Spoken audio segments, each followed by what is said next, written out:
business. I mean, clearly reviews don't affect business. Film reviews don't affect business unless it's an indie or whatever. They don't affect business at all. It brings me to the question of relevance, particularly in this whole, like there was this article that was talking about when At the Movies was cancelled. Ebert wrote a blog about why critics are relevant and why now he's going to, he's going to take this forward and At the Movies will not shut down. And there were a bunch of blog responses saying that, with due respect, your time is up. There is no function that a film critic can serve. In the 70s in Hollywood, there was this whole intellectual movie phase and they were helping the audience understand the movies intellectually. In the 80s, they were helping you choose what VHS to rent. In the 90s, they were promoting the indie filmmakers like Anderson or Tarantino or whatever.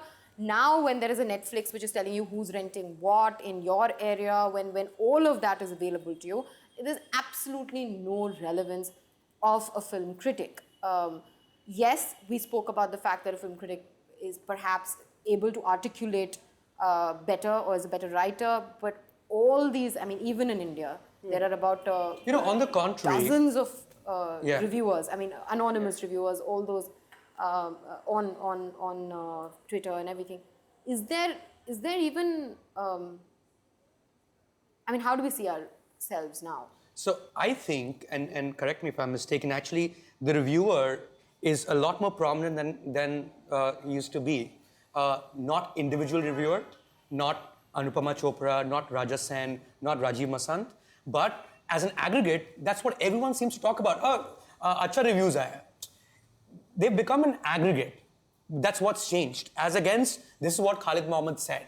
When we were growing up, if Khalid Mohammed gave a film a good review, to me it was like, Khalid said that, I'll go and watch it. I mean, I still will go for whatever Ebert, reviews favorably, for instance, right? But I think to the larger public, there are various standards, right? One is the 100 crore club. What does it mean? It means we are not able to decide on our own whether we want to watch the film or not.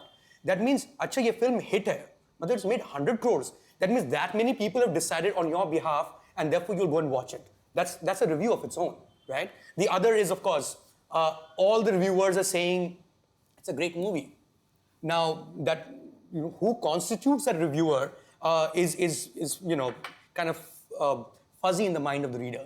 So could be Taran Adarsh, could be Komal Nata, could be Rajiv Masant, could be Anu Chopra, could be Raja Sen, doesn't matter. But it does matter that the movie's got very good reviews.